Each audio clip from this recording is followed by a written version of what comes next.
Hare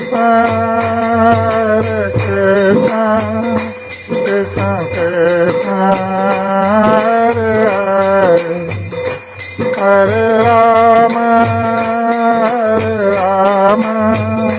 Rama Rama Rama, Hare Hare। आज हम श्रीमद् भागवत के सप्तम स्कंद 17 अध्याय श्लोक नंबर 2 का पाठ कर रहे हैं। इस अध्याय का नाम आदर्श पारिवारिक जीवन।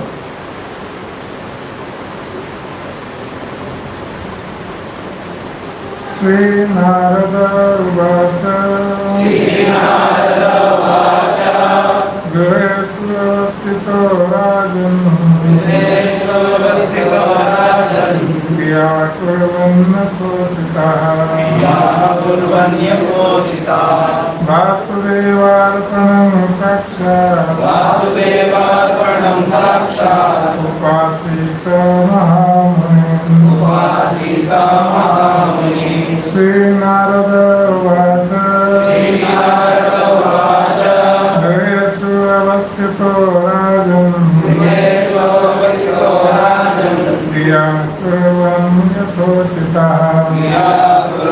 यथोचितः वासुदेवार्पणं साक्षात् उपासीत महामुनिः। श्री नारद उवाच गृहेषु अवस्थितो राजन् व्याकुर्वन्यथोचितः वासुदेवार्पणं साक्षात् उपासीत महामुनिः।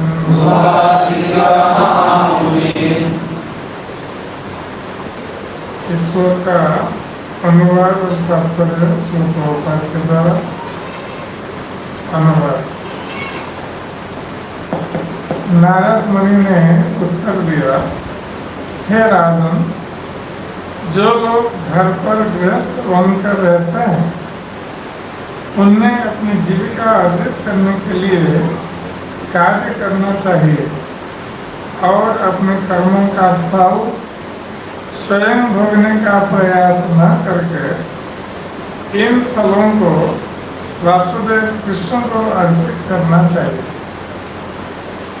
इस जीवन में वासुदेव को किस तरह प्रसन्न किया जाए, इसे भगवत भक्तों की संगति के माध्यम से भली बनती सीखा जा सकता है। तात्पर्य श्लोकोपात के द्वारा गृहस्थ जीवन की रूपरेखा पूर्ण पुरुषोत्तम भगवान को समर्पण करने की होनी चाहिए। भगवत गीता में कहा गया है, अनाश्रितः कर्म फलम कार्यं कर्म करोति यः स सन्न्यासी च योगी च न निरग्निर्न चाक्रियः। जो अपने कर्म फलों के प्रति अनासक्त रहता है और जो करणीय है उसे करता है, वो सन्यासी है और वही असली योगी है। वह नहीं जो न तो अग्नि जलाता है और न कर्म करता है। कोई चाहे ब्रह्मचारी के रूप में कार्य करे या गृहस्थ, वानप्रस्थ अथवा सन्यासी के रूप में, उसे पूर्ण पुरुषोत्तम भगवान वासुदेव कृष्ण की तुष्टि के लिए ही कर्म करना चाहिए। यही हर एक के जीवन का उद्देश्य होना चाहिए। नारद मुनि पहले ही ब्रह्मचारी, वानप्रस्थ तथा सन्यासी के लिए जीवन उद्देश्यों का वर्णन कर चुके हैं। अतएव अब वे यह बता रहे हैं कि गृहस्थ को किस तरह रहना चाहिए। मूल उद्देश्य तो पूर्ण पुरुषोत्तम भगवान को तुष्ट करना है।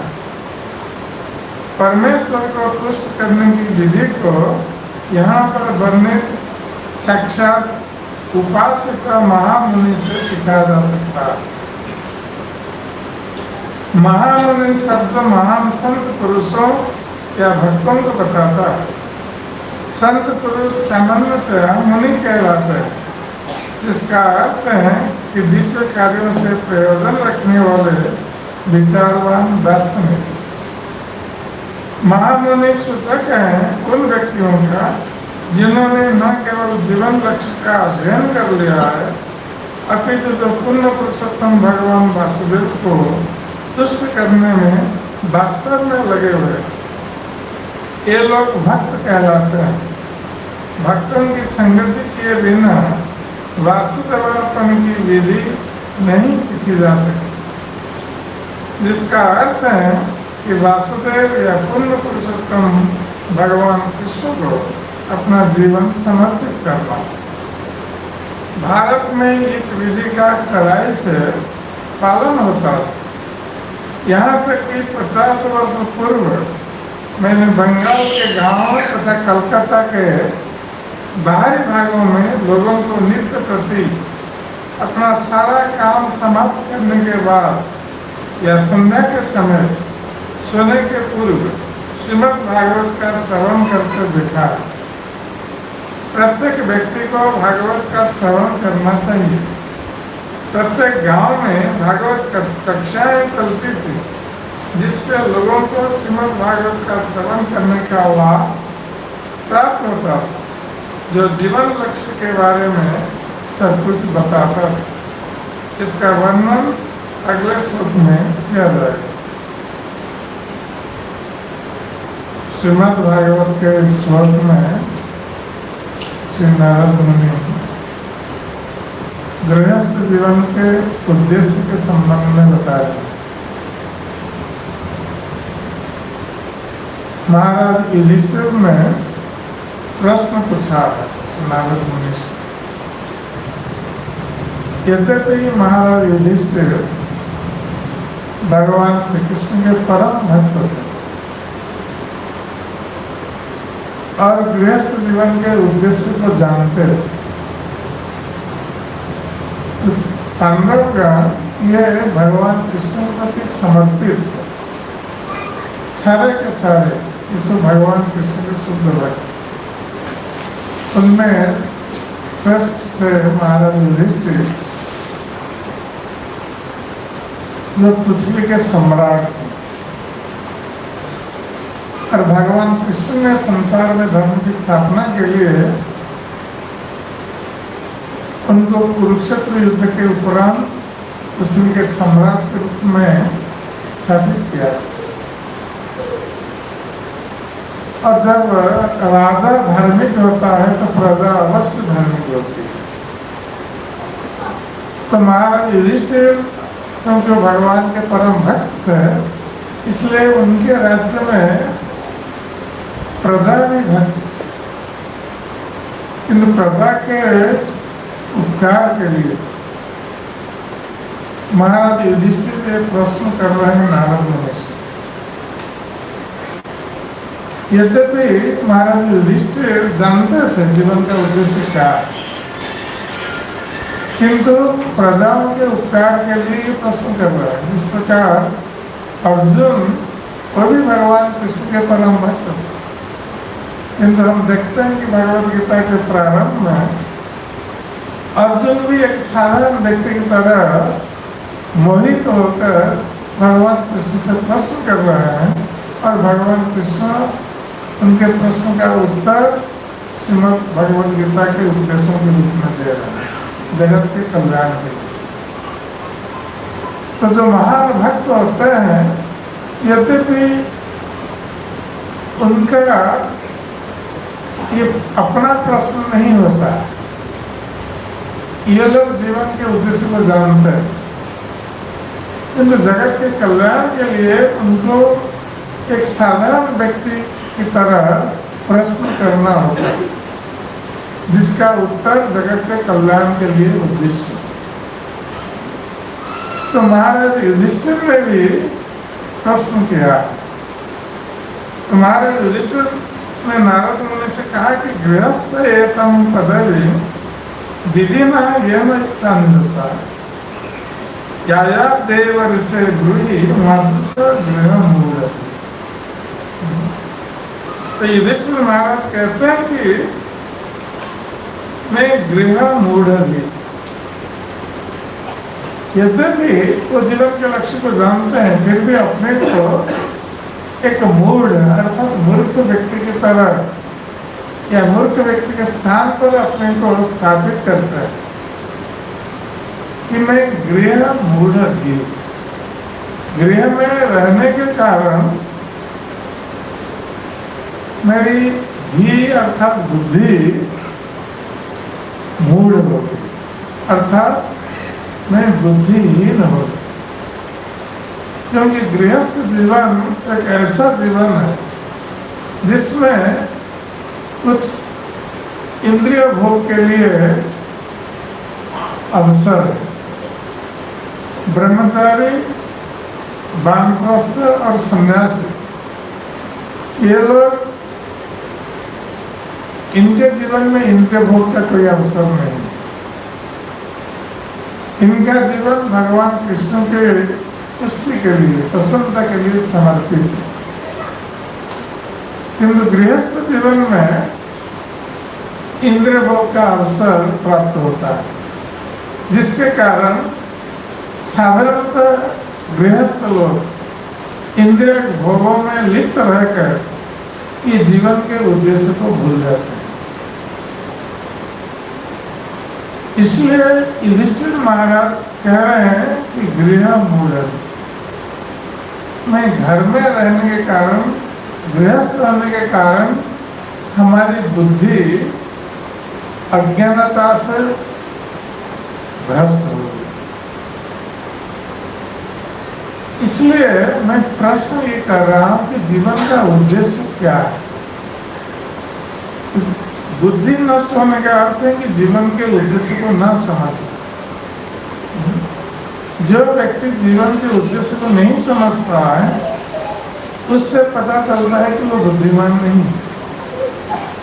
आजकल लोग अपने को बहुत बुद्धिमान मानते हैं क्योंकि सोचते हैं कि हमें ये भौतिक शिक्षा प्राप्त हुई है, हम इतने उच्च पदवी पर प्रतिष्ठित हैं, समाज में हमारा सम्मान है, हम धनवान हैं, ज्ञानवान हैं और अपने को बुद्धिमान इसलिए मानते हैं। किंतु ये जीवन के उद्देश्य को नहीं समझते। ये इंद्रिय भोगों में अपना सारा जीवन नष्ट कर देते। वो सोचते कि इंद्रिय भोग ही हमारे जीवन का उद्देश्य है। आहार निद्रा भयमय, आहार निद्रा भयमय तो ये सामान्य रूप से जो गृहस्थ होता है, ये इस प्रकार भोगों में लिप्त रहते, इसलिए उनकी बुद्धि नष्ट हो जाती है, वो जीवन के उद्देश्य को भूल जाते हैं। और युधिष्ठिर महाराज के प्रश्न का यही तात्पर्य है। तो नारद मुनि से पूछ रहे हैं कि गृहस्थ का जीवन में क्या उद्देश्य है, क्योंकि हम अज्ञानतावश अपने जीवन के उद्देश्य को भूल गए हैं। इसलिए आप बताइए कि गृहस्थ जीवन का उद्देश्य क्या है।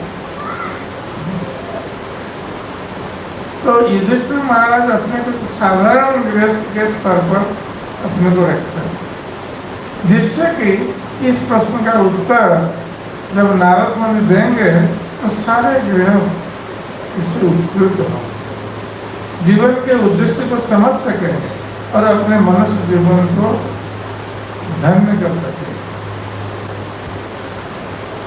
तो जब युधिष्ठिर महाराज इस प्रकार प्रश्न कर रहे हैं तो श्री नारद मुनि अब उसका उत्तर दे रहे हैं।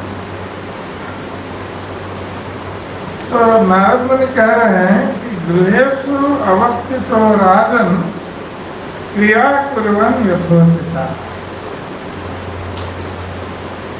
तो नारद मुनि कह रहे हैं महाराज युधिष्ठिर से कि राजन, जो गृहस्थ है वो गृह में स्थित होता है, इसलिए उसको गृहस्थ कहा गया, जो गृह में स्थित है। गृह में स्थित होने का अर्थ ये नहीं है कि कोई किसी घर या कमरे में स्थित हो रहा है। गृह का अर्थ है पत्नी, पत्नी, पुत्र, कन्या, परिवार जब होता है उस व्यक्ति को गृहस्थ कहा जाता है। कोई अकेला रहता है वो गृहस्थ नहीं कहा जाता। तो इसलिए गृहस्थ अवस्थित राजन, गृहस्थ घर में अपने परिवार के साथ स्थित हो और क्रिया कुर्बान यथोचिता। तो गृहस्थ जीवन में उसको जो आवश्यक क्रिया करनी चाहिए, यथोचित इसलिए कहा गया, उचित क्रिया, यथोचित, अनुचित क्रिया नहीं। तो गृहस्थ जीवन में अनुचित क्रिया नहीं करनी चाहिए। इसका तात्पर्य है जो उचित नहीं है उस प्रकार की क्रिया नहीं करनी चाहिए। और शास्त्रों में वर्णन है कि गृहस्थ को किस प्रकार कार्य करना चाहिए, गृहस्थ के लिए क्या उचित कार्य है। जिस प्रकार आहार, निद्रा, भय और मैथुन, ये इसी को हम भोग मानते हैं कि अच्छा आहार करना, अच्छी तरह निद्रा लाना, मैथुन करना और अपनी सुरक्षा करना।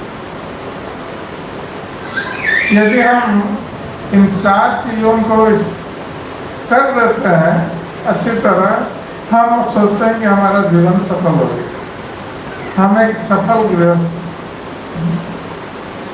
किंतु ये वस्तुतः सफल गृहस्थ का मापदंड नहीं है, क्योंकि आहार, निद्रा, भय, मैथुन केवल मनुष्य नहीं करता है या गृहस्थ नहीं करता है, सारे पशु पक्षी जितने भी जीव है संसार, सभी जीव आहार, निद्रा, भय, मैथुन करते हैं।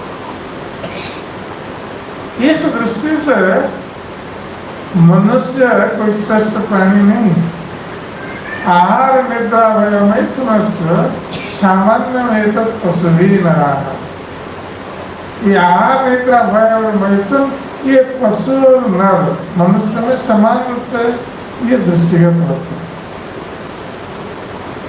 किंतु मनुष्य को श्रेष्ठ प्राणी इसलिए कहा जाता है क्योंकि धर्म ही तेषां अधिक विशेषो धर्मेण हीना पशुभिः समाः, कि मनुष्य में धर्म की भावना होती है जो पशु पक्षियों में, अन्य प्राणियों में नहीं होती। इसलिए मनुष्य को श्रेष्ठ प्राणी कहा गया जिस मनुष्य में धर्म की भावना हो। और जिसमें धर्म की भावना नहीं है उसको क्या कहा गया है कि पशु भी समान, तो पशु के समान यदि धर्म की भावना नहीं। तो फिर धर्म क्या है? तो धर्म तो साक्षात भगवत प्रणीत, कि धर्म साक्षात भगवान के द्वारा प्रणीत उपदेश है। भगवान हमें जो करने के लिए उपदेश देते हैं वही, उसी को पालन करना ही धर्म है। जैसे भगवत गीता में भगवान कृष्ण हमें कई तरह के उपदेश दे रहे हैं जीवन में पालन करने के। यदि हम उसको पालन कर रहे हैं इसका अर्थ हम धर्म का पालन कर रहे हैं, अपने कर्तव्य का पालन कर रहे हैं। यदि हम उन उपदेशों का पालन नहीं करते हैं और इंद्रिय भोगों के कारण पाप करने लिप्त रहते हैं तो हम अधर्म मार्ग का अनुसरण करते हैं। पाप मार्ग का अनुसरण करने का अर्थ हमें उसका दंड भी भोग करना। अतः नारद मुनि कह रहे हैं कि यथोचिता, एक गृहस्थ वो पाठ कर्म में लिप्त नहीं हो सकते।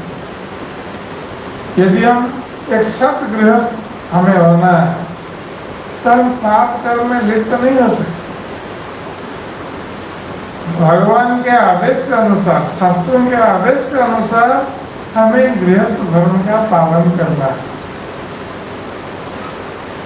गृहस्थ धर्म का पालन करना इतना सहज नहीं है, ये बहुत कठोर है।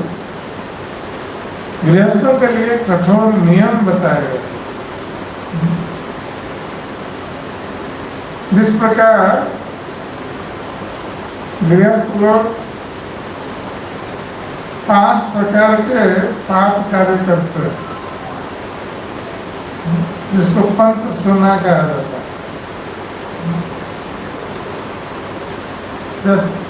जिस समय हम चूल्हा जलाते हैं भोजन के लिए, भोजन पकाने के लिए, तो उस समय कीड़े मकोड़े पड़ते हैं आग में, तो वो पाप होने लगता है।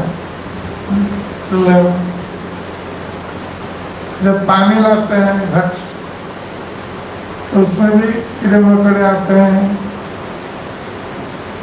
और मर जाते हैं, उसका पाप भी हमें लगता है। जब हम झाड़ू करते हैं, घर में झाड़ू करते हैं, उसमें भी अभी चिंटियाँ कुछ कीड़े मकोड़े उसमें भी मर जाते हैं, हम पाप कर्म करते हैं। और उस प्रकार चक्की, आजकल चक्की बंद हो गया, आजकल ग्राइंडर आ गया। तो पुराने जमाने में चक्की में पिसते थे, तो उसमें भी कीड़े मकोड़े मर जाते थे। तो इस प्रकार उद्धव कुछ द्रव्यों को कूटने के लिए उद्धव का व्यवहार होता था, उसमें भी कीड़े मकोड़े मर जाते थे।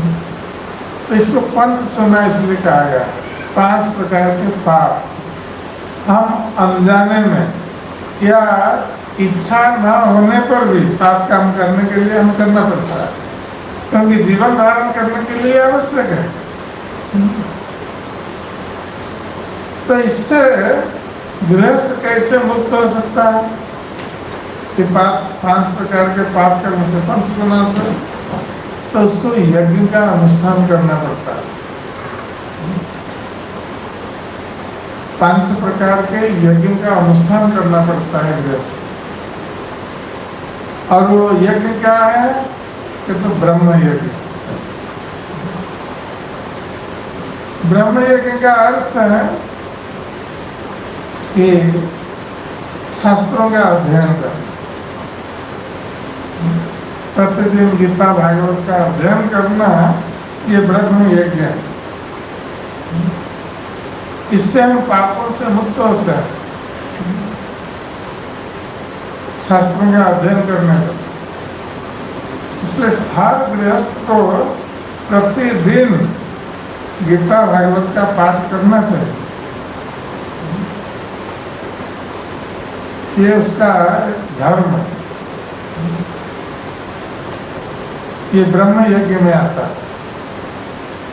उसके बाद देव यज्ञ, देवताओं को संतुष्ट करने के लिए, क्योंकि सारे देवता भगवान के भक्त होते हैं और हमें जीवन धारण के लिए जो आवश्यक है वस्तुएं प्रदान करता है। जैसे इंद्र जल वृष्टि के माध्यम से जल प्रदान करते हैं, सूर्य उत्ताप प्रदान करते हैं। तो ये सब देवता हैं, इसको हमें जीवन धारण के लिए ये सहायक है हमारे। यदि इंद्र वर्षा नहीं करेंगे तो कोई शस्य उत्पन्न नहीं होगा, और शस्य उत्पन्न नहीं होगा तो हम जीवन धारण नहीं कर सकते। तो उसी प्रकार वायु, अग्नि, सूर्य, ये सब हमें जीवन धारण के लिए आवश्यक वस्तुएं प्रदान करते। अगर वायु चलाचल बंद हो जाए तब एक पल में हमारा जीवन समाप्त हो जाए। जैसे कोरोना के समय हम लोगों ने देखा ऑक्सीजन का अभाव हो गया, कितने सारे लोग मारे गए।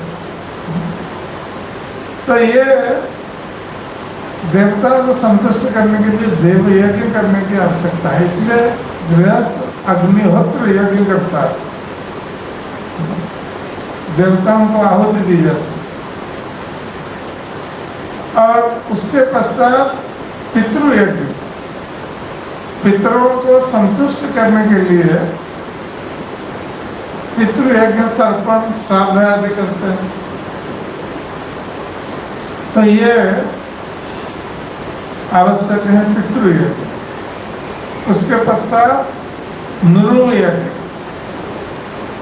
अर्थात घर पर कोई अतिथि आए तो अतिथि का सत्कार करना, वो नृ यज्ञ।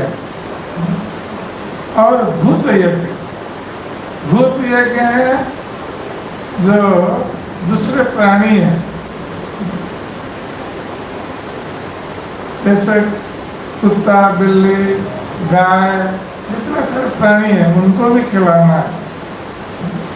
गृहस्थ का बहुत बड़ा कर्तव्य होता है। पहले गृहस्थ सभी को खिलाएगा तब जाकर वो खाद्य ग्रहण कर सकता है। बहुत बड़ा कर्तव्य है कि घर पर अतिथि आए हैं उसको खिलाए बिना गृहस्थ खाद्य ग्रहण नहीं कर सकता। तो ये 5 प्रकार के यज्ञ अनुष्ठान करने पर वो 5 प्रकार के पापों से मुक्त होता है गृहस्थ। तो ये सब विधान है गृहस्थों के। तो विशेष रूप से आजकल बहुत सारे लोग गीता भागवत पाठ तो कर सकते हैं, किंतु अग्निहोत्र यज्ञ और दूसरे जो विधि विधान सब नहीं कर सकते। इसमें से चैतन्य महाप्रभु ने हमारे जीवन धारण के लिए बहुत सुंदर और सरल उपाय प्रदान किया। हरिनाम संकीर्तन, जो नाम संकीर्तन यज्ञ, यज्ञ संकीर्तन प्राय सुमेर। इस संकीर्तन यज्ञ के माध्यम से जो बुद्धिमान व्यक्ति हैं वो भगवान की आराधना करते हैं। तो जब हम संकीर्तन यज्ञ अनुष्ठान करते हैं, हरे कृष्ण कीर्तन करते हैं, जप करते हैं, तो उससे हम सारे पापों से मुक्त हो जाते हैं। तो ये हमारे लिए सहज सरल साधन चैतन्य महाप्रभु ने प्रदान किया। तो यहाँ नारद करें पूर्वज यथोचित कि एक गृहस्थ अपना उचित कर्तव्य का पालन करना उसको चाहिए। कि गृहस्थ का जो कर्तव्य है कि परिवार में जो भी पत्नी और बाल बच्चे संतान है, पिता माता है, घर पर कोई अतिथि आते हैं, उनकी देखभाल करना ये गृहस्थ का बहुत बड़ा दायित्व है। और गृहस्थ जीवन में परिवार का भरण पोषण करने के लिए अर्थ उपार्जन करना ये भी आवश्यक है कि बिना अर्थ के कोई गृहस्थ अपने परिवार का भरण पोषण नहीं कर सकता। इसलिए गृहस्थ बनना एक बहुत बड़ा दायित्व को ग्रहण करना है कि कोई साधारण खेल नहीं है कि परिश्रम करना है अर्थ उपार्जन करने के लिए। किंतु नारद मुनि कह रहे हैं कि गृहस्थ परिश्रम करेगा और अधिक से अधिक 8 घंटे, उससे अधिक नहीं। कभी कभी गृहस्थ लोग लोभवश अधिक से अधिक धन उपार्जन करने के लिए दिन रात एक कर देते हैं, दिन में भी काम करते हैं और रात में भी काम करते हैं। तो ये गृहस्थ के लिए उचित नहीं। गृहस्थ दिन में 8 घंटे कर सकता है काम। रात्रि का समय विश्राम के लिए है, काम के लिए नहीं है। और जो रात्रि में विचरण करते हैं उनको क्या कहा जाता है? निशाचर। निशाचर अर्थात राक्षस जो रात्रि में विचरण करता है। क्योंकि आजकल मनुष्य भी निशाचर बन रात्रि में काम करना पड़ता है। किंतु हमारे वैदिक सभ्यता के अनुसार और नारद मुनि जो उपदेश दे रहे हैं, कह रहे हैं कि व्यक्ति कर्म करेगा अर्थ उपार्जन के लिए। ये नहीं है कि हम अधिक समय परिश्रम करने पर अधिक अर्थ उपार्जन कर लें। ये एक भ्रम धारणा है।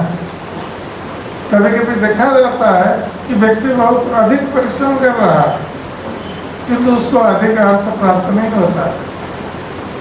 और कभी कभी व्यक्ति कम परिश्रम कर रहा है और अधिक अर्थ प्राप्त कर रहा है, आसानी से प्राप्त कर रहा है। इसका अर्थ है कि जिसके भाग्य में जितना प्राप्त करना लिखा है वो उतना ही प्राप्त करेगा। अधिक परिश्रम करने पर अधिक प्राप्त नहीं करेगा।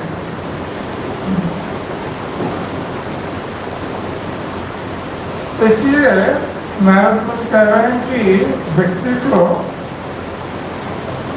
परिश्रम करना चाहिए, धन उपार्जन करना चाहिए अपने गृहस्थ जीवन को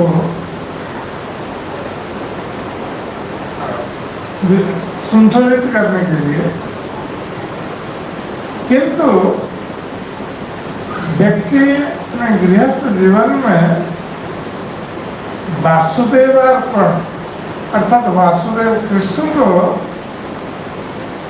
अपने परिश्रम का जो अर्थ उसको प्राप्त होता है परिश्रम के कारण, उस अर्थ को वासुदेव को अर्पित करना चाहिए। तो कोई प्रश्न करेगा कि भगवान को अर्पित कर दें सारा अर्थ तो हमारा परिवार कैसे चलेगा? नहीं, सारा अर्थ अर्पण करने के लिए नहीं कहा जा रहा। ये कहा जा रहा है कि गृहस्थ वस्तुतः भगवान के प्रति समर्पित उसको होना चाहिए। और जब गृहस्थ भगवान का भक्त बनेगा, भगवान के प्रति समर्पित होगा, इस प्रकार से वो भक्ति विनोद ठाकुर कहते हैं, मानस देह गेह जाति चुमर अर्पित लोक पदे नंद किशोर। तो एक भक्त भगवान से प्रार्थना करता है, कहता है कि नंद नंदन श्री कृष्ण, मेरा जो कुछ है, मेरा मन, मेरा शरीर, मेरा गृह, मेरा परिवार, जो कुछ भी मेरा है, मैं सब आपके चरणों में समर्पित करता हूँ। ये सब आपका है। मैं अपने घर के मालिक मैं नहीं हूँ, आप हमारे घर के मालिक। जब व्यक्ति इस प्रकार अपने को और परिवार को समर्पित कर देता है भगवान के चरणों में, और भगवान को अपने गृहस्थ जीवन घर का मालिक बना देता, तो परिवार के सदस्य सभी भगवान के सेवक बन जाते। तो इसका अर्थ है कि उस गृहस्थ के जीवन में जो कुछ भी धन आएगा उसको भगवान का हो गया, उसका अपना नहीं रहा। उसका परिवार भगवान का है, उसका धन भी भगवान का है। इसलिए गृहस्थ जो धन उपार्जन करता है, पहले जो उपार्जन करता है पहले वो भगवान को समर्पित करे, भगवान की सेवा के लिए। और भगवान की सेवा करने के लिए जैसे परिवार के सदस्य हैं सब भगवान के सेवक से सेविकाएं हैं, तो जीवन धारण के लिए जो आवश्यक अर्थ है वो ग्रहण करेगा उस अर्थ। पहले भगवान को कुछ समर्पित करेगा और कुछ अर्थ अपने परिवार के भरण पोषण के लिए और कुछ अर्थ वो भविष्य के लिए संचय करेगा। ऐसा विभाजन हम कर सकते हैं। जो अर्थ उपार्जन करते हैं उसका विभाजन इस प्रकार होना चाहिए। सबसे श्रेष्ठ है कि उपार्जन का 50 भाग कृष्ण की सेवा में देना चाहिए। यदि 50 भाग नहीं दे सकते तो कम से कम पहले कुछ भाग भगवान की सेवा के लिए रखना चाहिए और बाकी अपने परिवार के भरण पोषण के लिए और कुछ भविष्य के लिए संचय करना चाहिए गृहस्थ। तो जब नारद मुनि कह रहे हैं कि एक गृहस्थ उचित कर्म करेगा गृहस्थ जीवन में, अनुचित कर्म नहीं करेगा अर्थात पाप कर्म नहीं करेगा जानबूझ करके। जैसे पंचसुना में अनजाने में पाप हो जाता है, फिर जानबूझ कर कोई गृहस्थ पाप कर्म न करे। और ऐसे प्रभुपाद ने कहा है, हमारे 4 नियम प्रदान किए जो 4 प्रकार के पाप कर्मों से हम दूर रहते।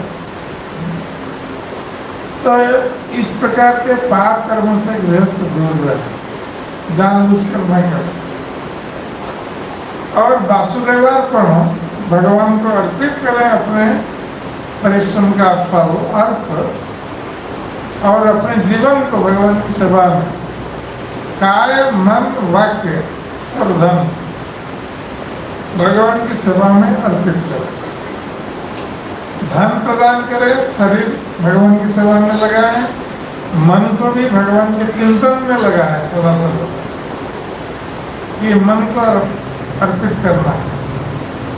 जब हम भगवान का चिंतन करेंगे मन, और भगवत गीता में भगवान कृष्ण क्या कहते हैं कि मनमना भव मद भक्तो मध्याजीवन नमस्ते मामेव सत्यंते प्रतिजाने प्रियस। तो भगवान कृष्ण कहते हैं मत मना मन मना, सदा सर्वदा तुम्हारे मन को मुझे अर्पित करो। तो हमारा मन इधर उधर भटकता है, तो भगवान कहते हैं मन को मुझे अर्पित करो, मेरा स्मरण करो, मेरा भक्त बनो, मेरी पूजा करो। और इस प्रकार करने से लाभ क्या है? भगवान कहते हैं मैं प्रतिज्ञा करके कहता हूं अंत में तुम मुझको प्राप्त हो। तो भगवान को प्राप्त होने का लाभ क्या है? कोई सोचेगा कि हाँ संसार में तो हम सुख में हैं, हम भगवान को प्राप्त होने से हमारे क्या लाभ होता है? किंतु संसार में कोई भी प्राणी सुख में नहीं है। सभी दिखते हैं सुख में किंतु कोई सुख में नहीं, क्योंकि संसार ही दुख में है।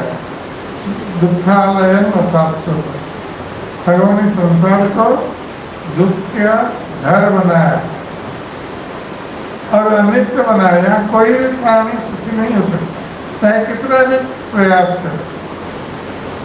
ना तो हम मृत्यु को रोक सकते हैं संसार में, और मृत्यु बहुत बड़ा दुख है, बहुत बड़ा भय है। मृत्यु से सभी डरते हैं।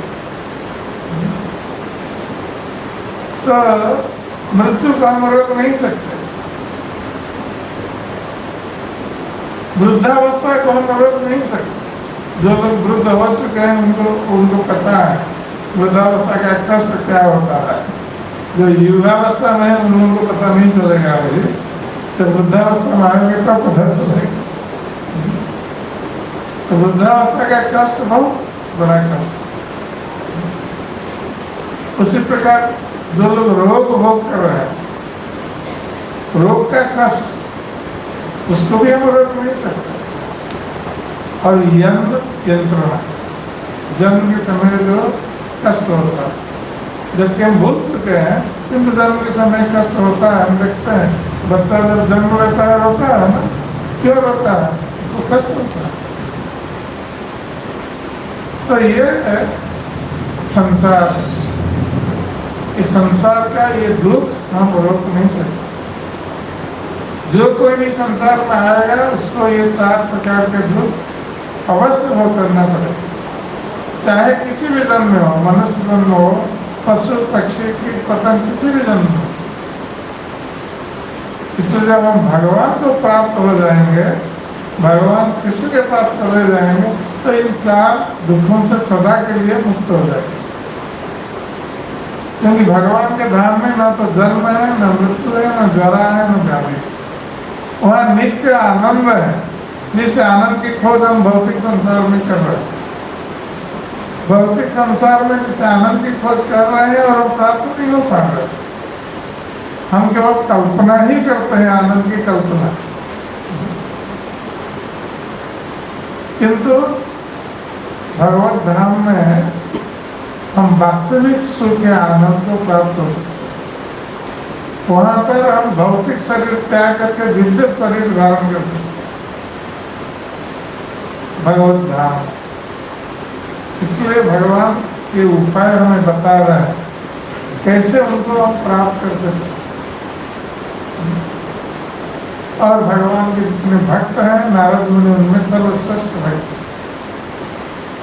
तो नारद मुनि भी वही बात कह रहे हैं कि वासुदेव अर्पण, भगवान कृष्ण के प्रति अपने धन को, मन को, शरीर को, ये सब कुछ अर्पित करना,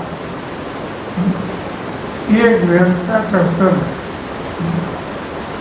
और जब साक्षात उपासित महामुनि, तो गृहस्थ इस प्रकार महामुनि, तो प्रभुपाद जी तात्पर्य में बताता है कि महामुनि कौन है। ऐसे व्यासदेव को महामुनि कहा गया है।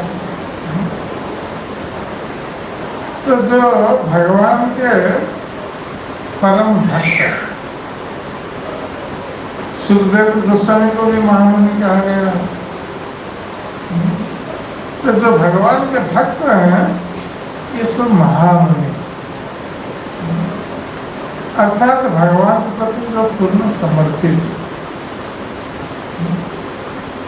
तो ऐसे पूर्ण समर्पित भक्तों की सेवा करना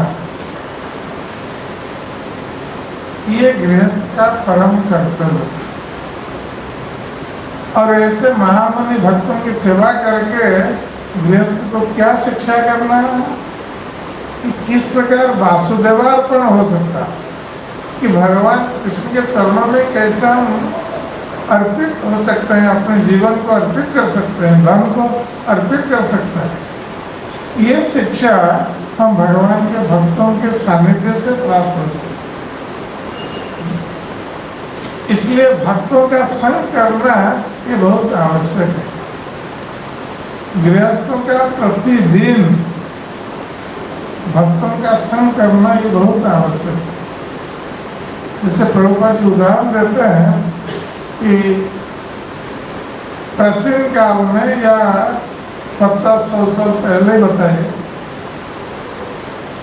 कि गांव में दिन भर लोग जाते थे काम करने के लिए, शस्य क्षेत्र में काम करते थे और शाम के समय आकर स्नान करके क्या करते थे, गांव में एक जगह एकत्रित होते थे जहाँ श्रीमद् भागवत का पाठ होता था। ये बंगाल उड़ीसा में तो ये चलता था, साउथ इंडिया में है सिस्टम मुझे पता नहीं,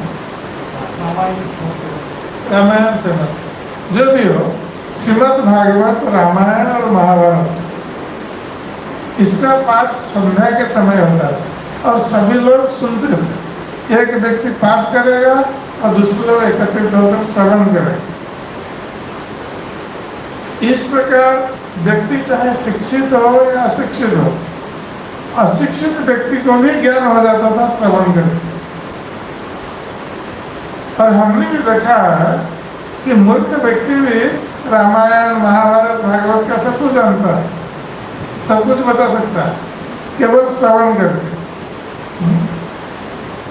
इसलिए नित्यम भागवत सेवया, इस शास्त्र में बताया गया कि हर गृहस्थ को नित्य प्रति भक्तों के संग में भागवत श्रवण करना चाहिए। भागवत का श्रवण ये बहुत आवश्यक है, और भक्तों का संग, भक्तों की सेवा ये भी बहुत आवश्यक है, जिससे कि हम शुद्ध होते हैं, पवित्र होते हैं और भगवान प्रसन्न होते हैं। जब हम भगवान के भक्तों की सेवा करते हैं तो भगवान प्रसन्न होते हैं, क्योंकि भगवान कहते हैं कि जो मेरा भक्त है वो वास्तविक मेरा भक्त नहीं है, जो मेरे भक्तों का भक्त है वो मेरा वास्तविक भक्त। इसका अर्थ है कि भगवान अपने भक्तों में कितना महत्व दे रहा है, क्योंकि वो भक्त वत्सल है। जब दुर्वासा मुनि गए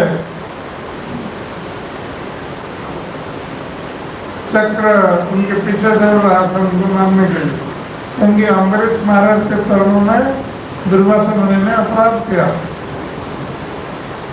और ब्रह्मा से उनके पास गए सुरक्षा के लिए, इन उन लोगों ने मना कर दिया कि भगवान के चक्र से ब्रह्मा सीधी सुरक्षा प्रदान नहीं कर सकते, केवल भगवान ही सुरक्षा प्रदान कर सकता है।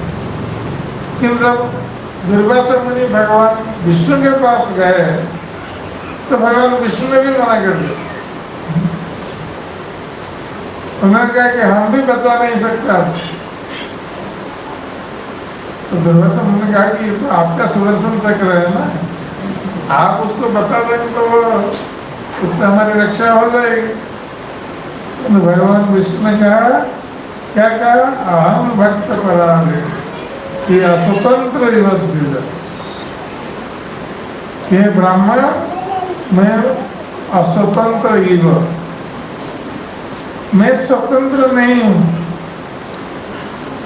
और जो स्वयं भगवान है वो किसके अधीन है? अहम भक्त पराधीन। भगवान कह रहे कि मैं मेरा भक्त का अधीन हूँ। तो भक्त कितने प्रिय है भगवान। तो भक्त अहम भक्त पराधीन ही अस्वतंत्र साधु भी ग्रस्त हृदय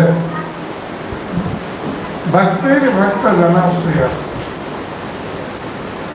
तो भगवान ये भक्तों के अधीन कैसे बन गए? तो सारा संसार भगवान के अधीन है,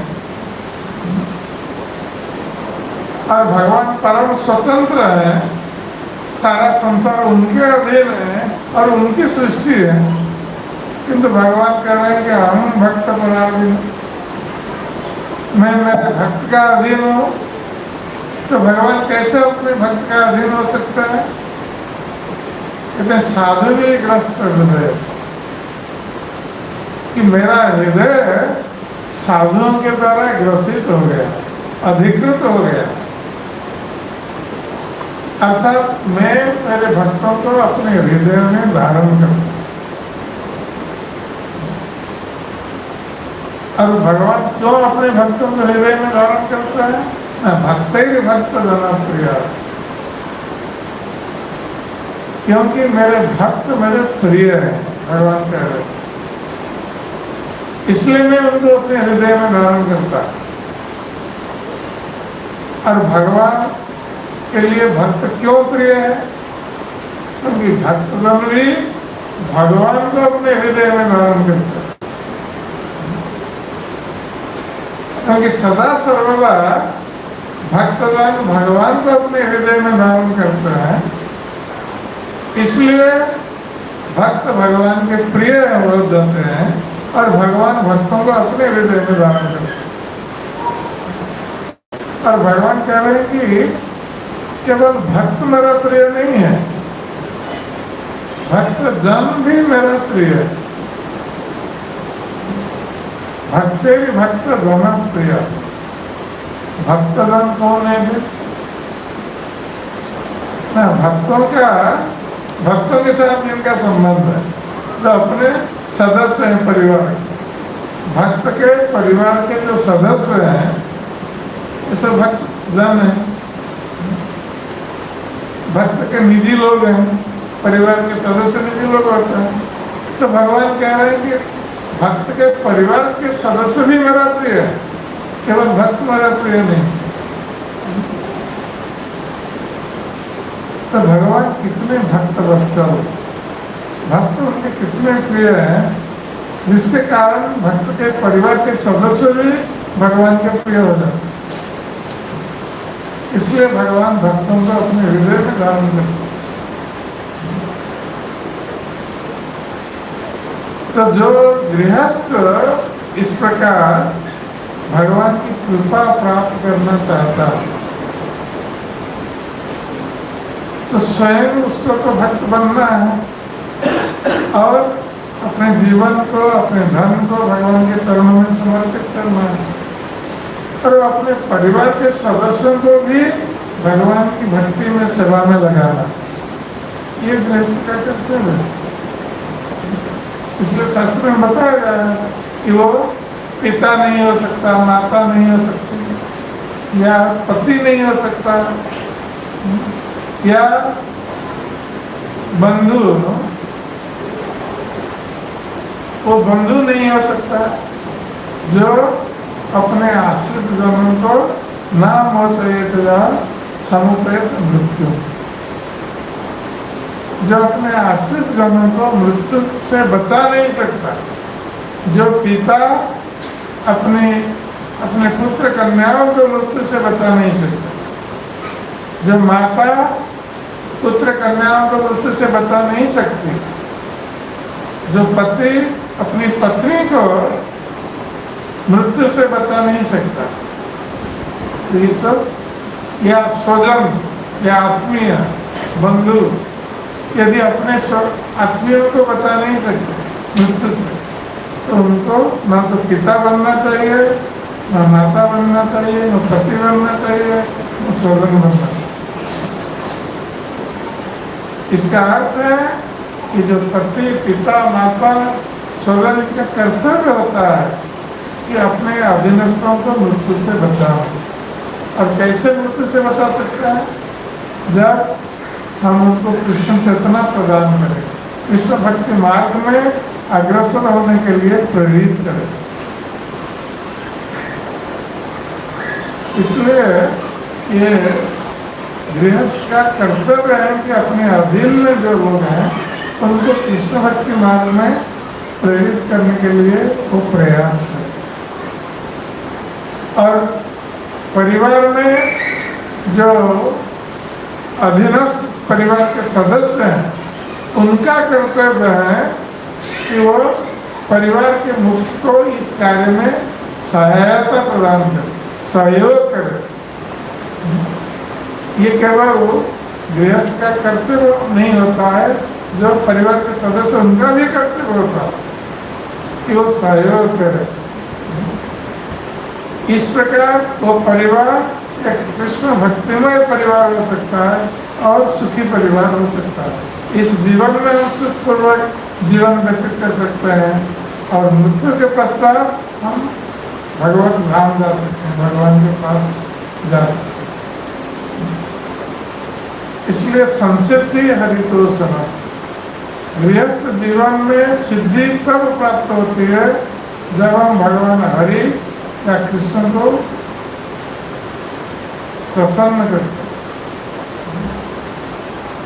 यदि हम भगवान कृष्ण को प्रसन्न नहीं कर रहे हैं, अपनी प्रसन्नता के लिए गृहस्थ जीवन बिता रहे हैं, तो हमारा जीवन व्यर्थ है। और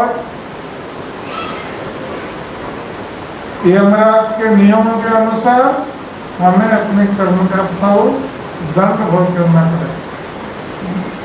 ये संसार का नियम है। और यदि भगवान कृष्ण की सेवा में अपने जीवन अर्पित करता है, तो ये यमदंड से हम सदा के लिए मुक्त हो जाते हैं। इसलिए जो कृष्ण भक्त है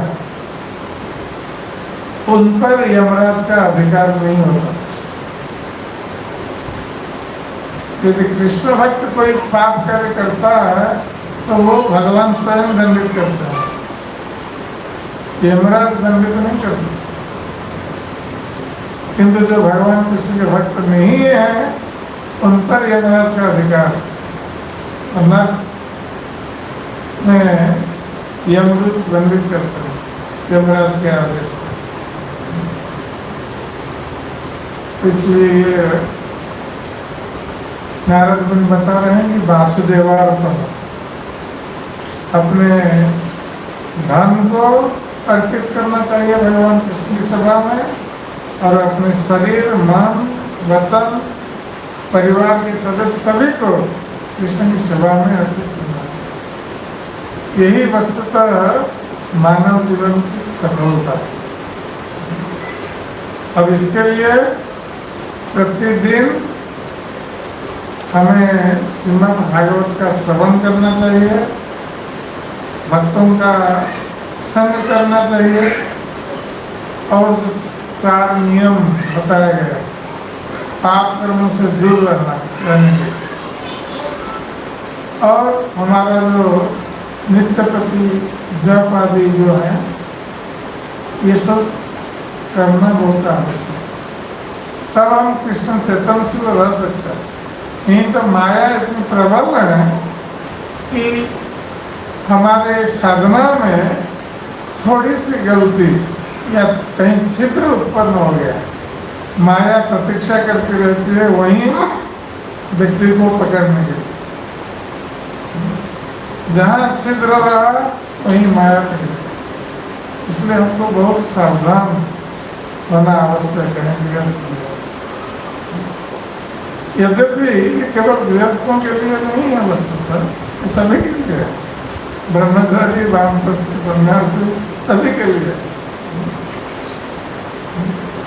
माया के लिए कोई छिद्र नहीं छोड़ना या माया को अवसर नहीं देना।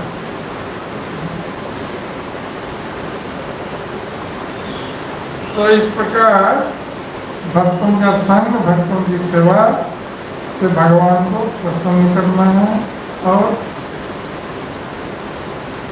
स्वयं अपने तन, मन, धन सभी भगवान के चरणों में समर्पित करके अपने मनुष्य जीवन को हम सफल बना सकते हैं। हरे कृष्ण। इसका कोई प्रश्न है?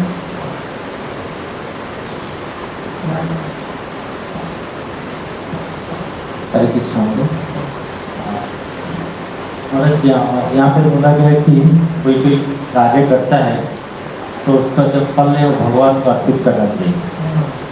तो हमारा जो जीवन है, कुछ भी कार्य का जो फल होता है धन ही होता है और कुछ होता है? ओनली धन, अर्थ होता है और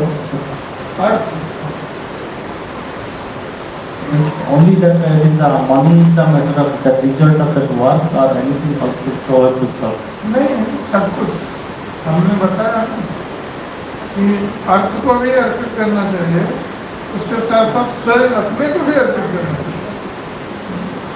इसलिए हमने कहा कि शरीर, तन मतलब शरीर, मन, धन, वचन, यहाँ तक कि परिवार के सदस्य सभी को अर्पित करना चाहिए भगवान की तरफ। वासुदेवार्पण।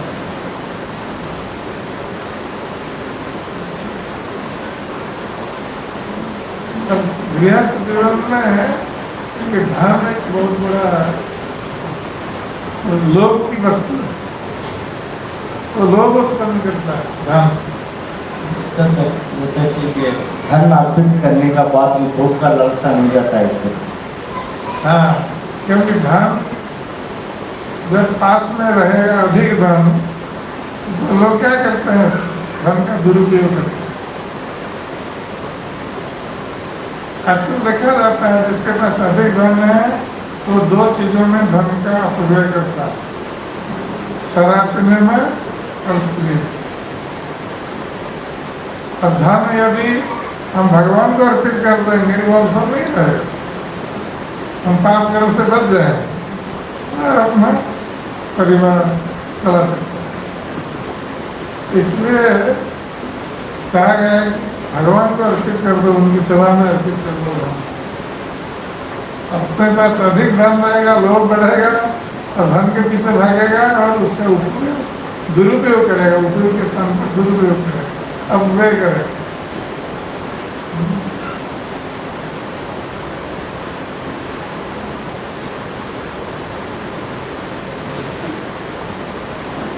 हरे कृष्ण महाराज जी, आपने बताया कि हमें नित्य प्रतिदिन भागवतम का श्रवण करना चाहिए भक्तों के साथ। हाँ।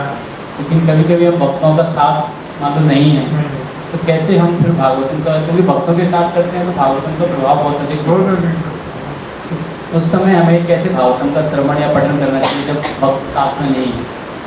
यदि भक्त साथ में नहीं है तो कम से कम तो आप स्वयं तो पाठ कर सकते हैं और प्रवचन सुन सकते हैं, प्रवचन सुन सकते हैं। अगर आप डायरेक्ट सुने, आजकल तो सब कोई लाइव रहता है, आप लाइव सुन सकते हैं कहीं भी हो, या नहीं तो आजकल लेक्चर भी यूट्यूब में आता है, उसमें सुन सकते हैं। अगर सुनने की इच्छा है तो आजकल साधन बहुत है, पहले जमाने में ये साधन उपलब्ध नहीं था। इसलिए आधुनिक काल में जो विज्ञान का उपयोग हम भक्ति में कर सकते हैं।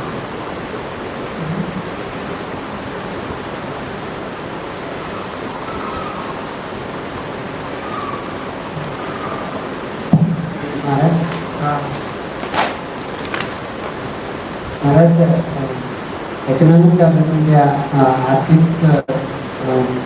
अभिवृद्धि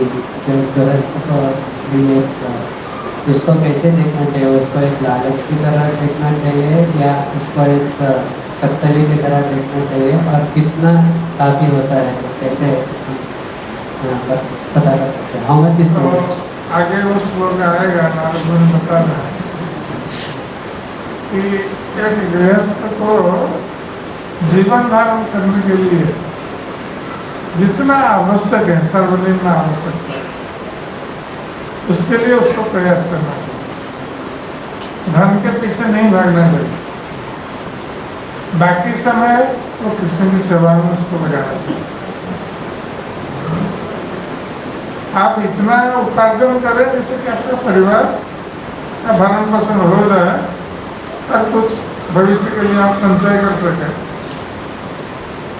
बस उतना। बाकी समय भगवान की सेवा में लगा दीजिए,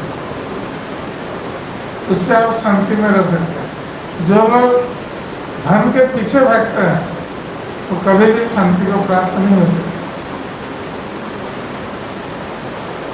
क्योंकि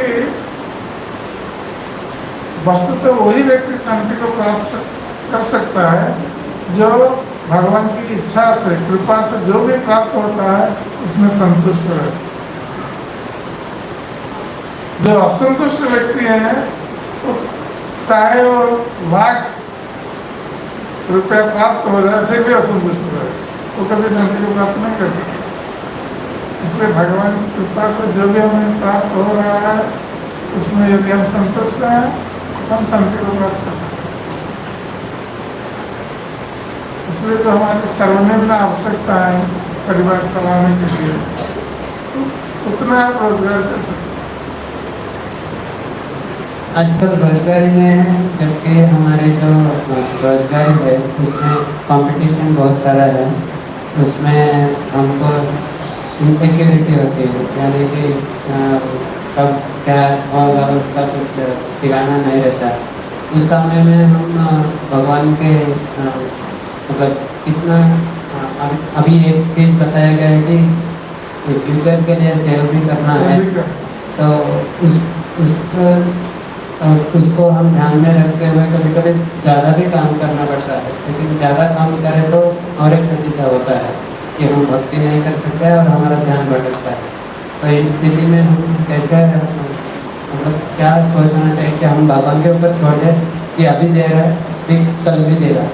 ऐसे ये मूलभूत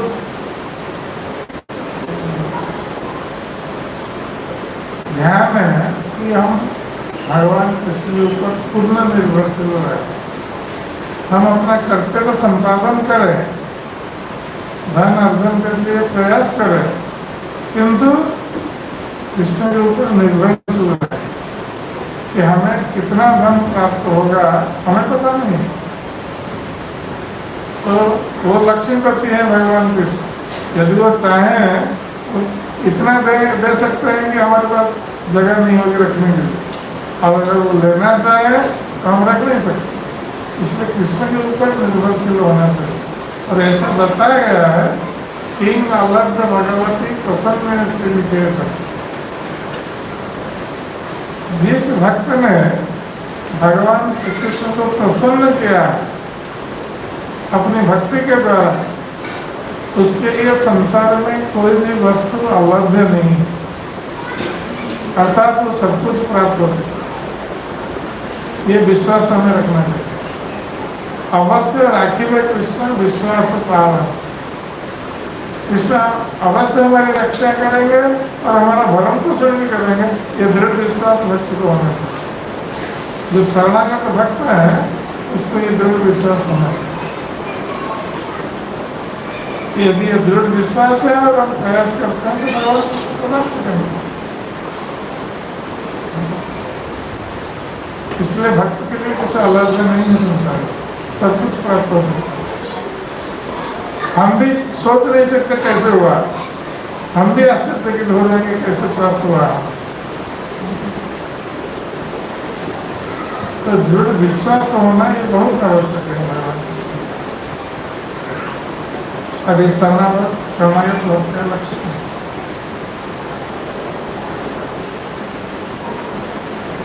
हरे कृष्ण। जय ग्रंथराज श्रीमद् भागवतम की, श्रील प्रभुपाद महाराज की, गौर भक्त वृंद की, निताय गौर